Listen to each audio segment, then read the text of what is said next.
Sometimes I respond to a Muslim in the comments section of YouTube, and then I see other Muslims using the same silly argument, so I have to respond over and over again. And then I realize that I should just put the response into a video so that anyone who encounters the argument can simply share the response. Here's an example.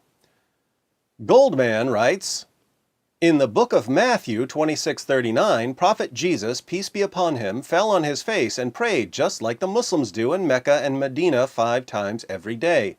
I have never seen any Christian falling on his face and praying. This argument is popular in Muslim memes on Facebook and Twitter. As we look at 3 of them, notice that they never quote the entire verse. Why don't they quote the entire verse? Because if they quoted the rest of the verse, it would destroy their argument. So, here's a picture of a Muslim praying, and we read at the bottom, and he, Jesus, went a little farther and fell on his face and prayed. Rest of the verse omitted, Matthew 26:39. Once again, and he, Jesus, went a little further and fell on his face and prayed. Rest of the verse omitted, Matthew 26:39. Then we have, even Jesus, peace be upon him, bowing to the ground praying to his God. Odd that Muslims who constantly complain about images of Muhammad are so quick to pass around a picture of Jesus.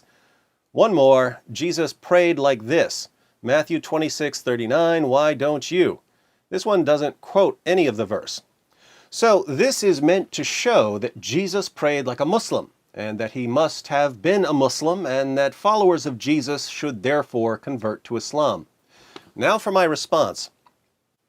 Hi, GoldMan. You've never seen a Christian praying on his face because Jesus commanded his followers, when you pray, you are not to be like the hypocrites, for they love to stand and pray in the synagogues and on the street corners so that they may be seen by men. Truly I say to you, they have their reward in full. But you, when you pray, go into your inner room, close your door, and pray to your Father who is in secret, and your Father who sees what is done in secret will reward you. Matthew 6:5-6.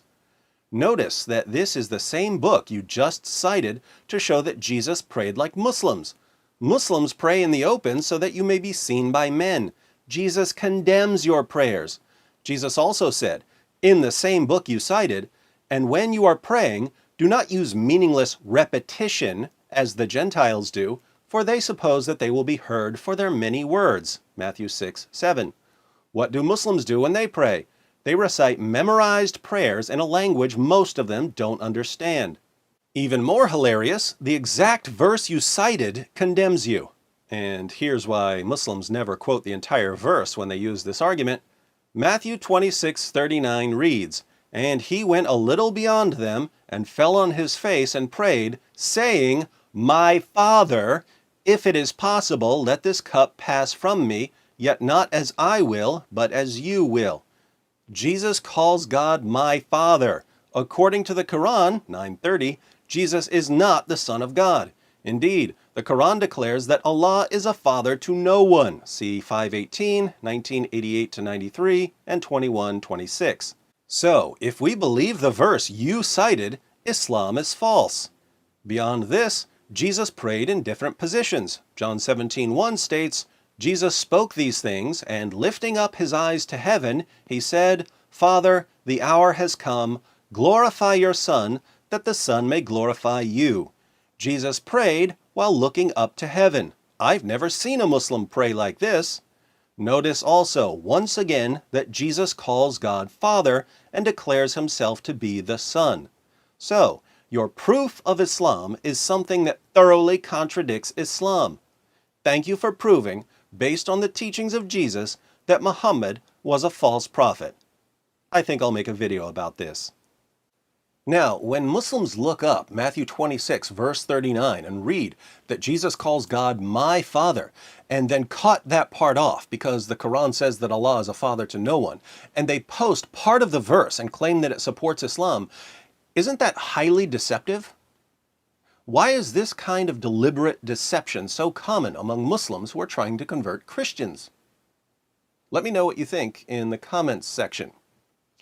Oh, and by the way, since so many Muslims are using this silly argument, I've posted the text of my response in the description box. So when you see the argument, Feel free to either share this video or cut and paste the response.